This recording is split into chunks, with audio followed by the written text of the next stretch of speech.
ಭಾಳ ಈ school primary ಸ್ಕೂಲಿಂದ ಕನ್ನಡ ಮೀಡಿಯಂ ಸ್ಕೂಲ್ಗೆ ದೀಪಕ್ ಅವರ ವಿಚಾರ ಎಲ್ಲರೂ ತುಂಬ ಮಾತಾಡಿದ್ದಾರೆ.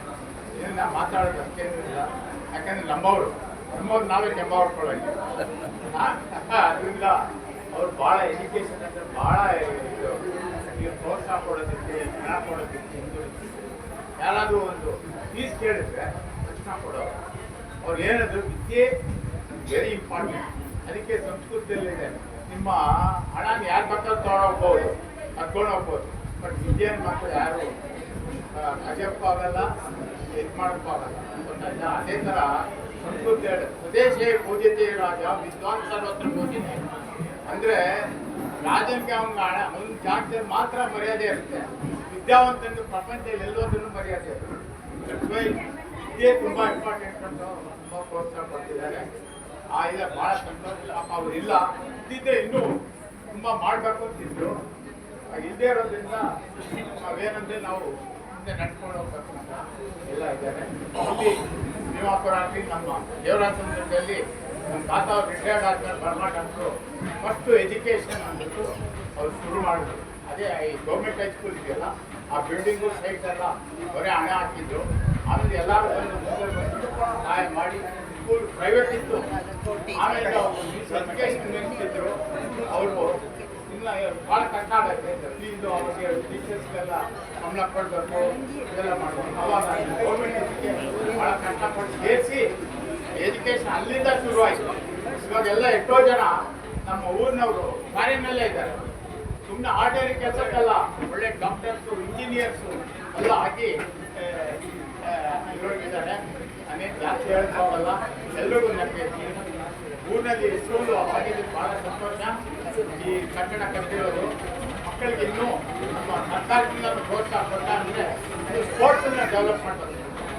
ಸ್ಪೋರ್ಟ್ಸ್ ಇಲ್ಲಿ ಗ್ರೌಂಡ್ಗಳು ಏನಿಲ್ಲ ನೋಡಿದ್ರೆ ಒಂದು ಆಟದ ಮೈದಾನಗಳು ಇರಬೇಕು, ಗೊತ್ತಾಯ್ತಾ? ಆಟದ ಮೈದಾನ ಇವತ್ತು ನೋಡಿ ನಮ್ಮ ಕ್ರಿಕೆಟಲ್ಲಿ ಮುಂದೆ ಹೋಗಿದೆ ಅಂದರೆ ಎಲ್ಲ ಇಂಡಿಯಾಗೆ ಆಡ್ತಾರೆ. ಅವರೆಲ್ಲ ಹಳ್ಳಿ ಹುಡುಗರೆ, ಅವರೆಲ್ಲ ಪಟ್ಟಕ್ಕೆ ಬಂದು ಕಲಿತು ಇವತ್ತು ನಮ್ಮ ದೇಶ ನಂಬರ್ 1 ಆಗಿದೆ ಕ್ರಿಕೆಟಲ್ಲಿ, ಎಲ್ಲ ಆಟದಲ್ಲಿ.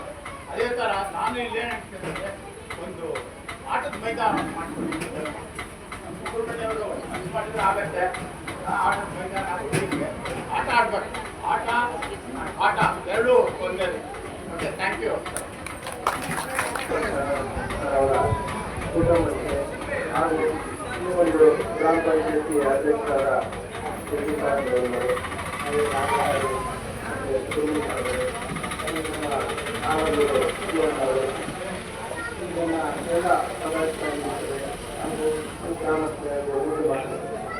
ಈ ಒಂದು ಕಾರ್ಯಕ್ರಮ ನಿಜವಾಗ್ಲೂ ಬಹಳಷ್ಟು ಅರ್ಥಪೂರ್ಣವಾಗಿರ್ತಕ್ಕಂಥ ಕಾರ್ಯಕ್ರಮ.